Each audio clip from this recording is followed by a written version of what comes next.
दोस्तों, अगर मैं आपसे कहूं कि इंडियन एयरफोर्स अब एक ऐसा ब्रह्मास्त्र तैयार कर रही है जिसे रोकने के लिए चीन का S-400 सिस्टम भी फेल हो जाएगा, तो क्या आप यकीन करेंगे? जी हाँ, खबरें आ रही हैं कि भारत की घातक प्रलय मिसाइल और इजराइल की एयर लॉरर टेक्नोलॉजी मिलकर IAF को एशिया की सबसे खतरनाक एयरफोर्स बनाने जा रही है। आज के वीडियो में हम डिकोड करेंगे कि आखिर ये एयर लॉरर क्या है और क्यों इसे चाइना किलर कहा जा रहा है। जय हिंद दोस्तों, मैं हूँ पूजा और स्वागत है इंडिया इंटेल पर। सबसे पहले बात करते हैं प्रलय की। अब तक आपने सुना होगा कि यह जमीन से जमीन पर वार करती है, लेकिन इसकी सबसे बड़ी खासियत है इसका क्वासी बैलिस्टिक होना। मतलब यह कि यह मिसाइल हवा में अपना रास्ता बदल सकती है। दुश्मन का रडार जब तक इसे ट्रैक करेगा, यह अपनी दिशा बदल चुकी होगी। लेकिन दोस्तों, असली गेम तब पलटेगा जब इसी टेक्नोलॉजी को हम फाइटर जेट्स पर लगा देंगे, और यही है वायुसेना का नया सीक्रेट प्लान। रिपोर्ट्स के मुताबिक IAF अब इजराइल की लॉरर लॉन्ग रेंज आर्टिलरी मिसाइल का एयर लॉन्च्ड वर्जन विकसित करने पर विचार कर रही है। इसे Su-30 MKI फाइटर जेट से दागा जा सकेगा। सोचिए, एक तो Su-30 की अपनी रफ्तार और ऊपर से 400 किलोमीटर रेंज वाली यह बैलिस्टिक मिसाइल। इसका फायदा यह होगा कि हमारे पायलट्स को बॉर्डर पार करने की जरूरत ही नहीं होगी। हम अपने ही एयर स्पेस में रहकर लद्दाख से ही चीन के अंदरूनी ठिकानों को उड़ा सकेंगे। इजराइल ने इस टेक्नोलॉजी का लोहा पूरी दुनिया में मनवाया है और अब मेक इन इंडिया के तहत यह भारत में बन सकती है। दोस्तों,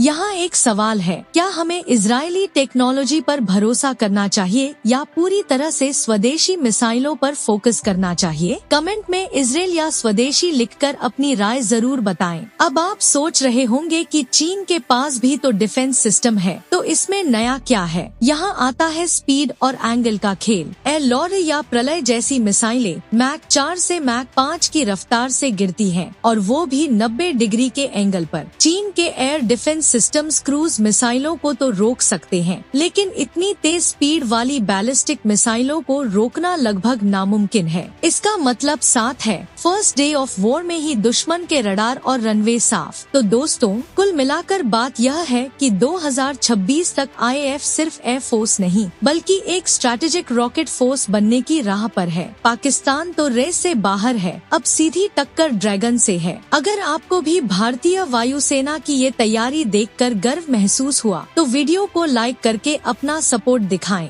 अगले वीडियो में हम बात करेंगे इंडियन नेवी के नए प्लान के बारे में। तब तक के लिए सब्सक्राइब करना न भूलें। जय हिंद।